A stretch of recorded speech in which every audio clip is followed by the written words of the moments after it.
Badan Pengawas Obat dan Makanan (BPOM) telah memerintahkan penarikan dan pembuangan 5 sirup obat yang mengandung kadar etilen glikol di atas ambang batas aman. Perintah itu dikeluarkan pada Kamis tanggal 20 Oktober tahun 2022, lebih dari 200 kasus penyakit ginjal akut di Indonesia, dan sejauh ini sedikitnya 99 anak yang telah meninggal dunia. Kemudian, BPOM menginstruksikan industri farmasi untuk menarik sirup obat dari peredaran di seluruh Indonesia, dan memberikan izin untuk memusnahkan semua batch produk, demikian pernyataan BPOM. Izin ini mencakup semua toko, termasuk grosir apotek, fasilitas apotek pemerintah, fasilitas apotek rumah sakit, puskesmas, klinik, toko obat, dan praktik-praktisi kesehatan mandiri lainnya. 5 produk itu ialah sebagai berikut. 1. Thermorex sirup antipiretik. 2. Flurin DMP sirup obat batuk pilek. 3. Unibaby obat batuk dan flu. 4. Unibaby demam sirup obat demam. 5. Unibaby demam drops antipiretik. Namun, menurut BPOM, hasil studi kontaminasi EG tidak mendukung kesimpulan bahwa penggunaan sirup obat dikaitkan dengan perkembangan gagal ginjal akut. Selain penggunaan obat, ada juga beberapa faktor risiko yang menyebabkan gagal ginjal akut, seperti infeksi virus, leptospirosis, pediatric multisystem inflammatory syndrome (MIS-C) atau multisystem inflammatory syndrome. Komunikasi dan Pelayanan Publik Kementerian Kesehatan Siti Nadia Tarmizi memaparkan kajian kesehatan tersebut. Tenaga Kerja dan Kesejahteraan telah menemukan 3 bahan kimia berbahaya etilene glikol EG, diethylene glycol EG, DEC dan etilene glikol butil ether EGBE pada anak dengan penyakit ginjal akut di bawah usia 5 tahun. Zat ini diduga memicu puluhan kasus penyakit ginjal akut yang ditemukan di Gambia, Afrika Tengah. Oleh karena itu Departemen Kesehatan untuk sementara menangguhkan penjualan dan penggunaan obat-obatan dalam bentuk cair atau sirup untuk menyelamatkan anak. Namun, para ahli epidemiologi menganggap situasi penyakit ginjal akut di Indonesia sudah genting dan sangat serius. Oleh karena itu perlu ditentukan status kejadian luar biasa gagal ginjal akut ACF. Ini mendesak dan sangat serius.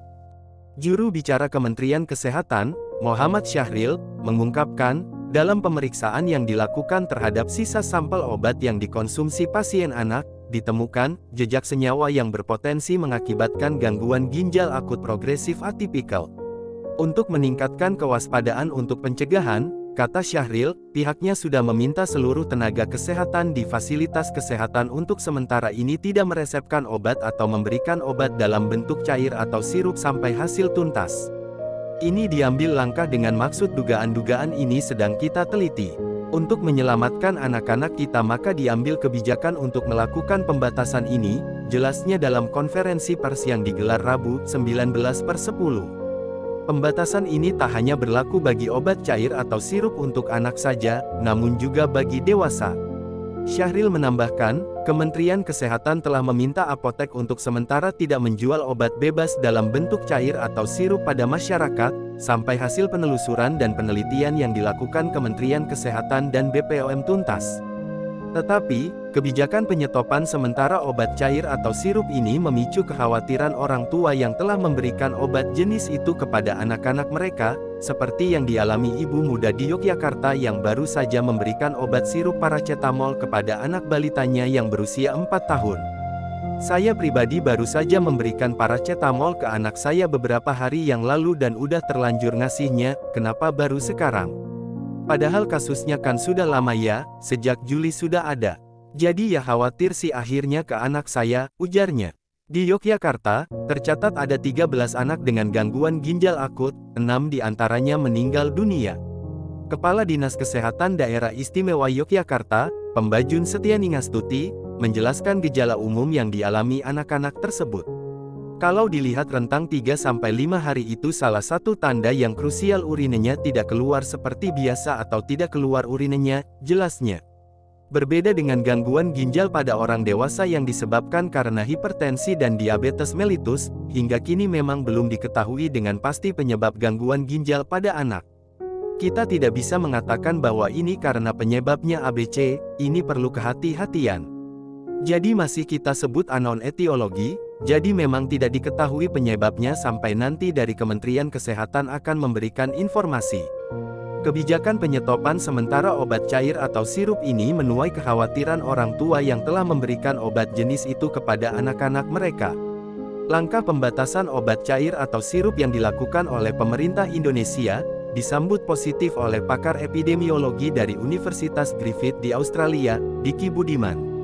Namun dia menegaskan, perlunya mitigasi risiko agar masyarakat tidak khawatir dan bertanya-tanya tentang keamanan obat yang dikonsumsi anak mereka. Ini tentu harus ada opsi solusinya. Adapun, dalam surat edaran yang dikeluarkan oleh Kementerian Kesehatan, disebut bahwa obat-obatan selain sirup dapat digunakan, sebab komponen untuk membuat obat siruplah yang diduga menjadi penyebab gangguan ginjal akut, seperti halnya yang terjadi di Gambia. Dokter bisa menggunakan obat penurun panas yang berbentuk tablet atau yang bisa dimasukkan secara anal, atau supositoria, dan melalui injeks.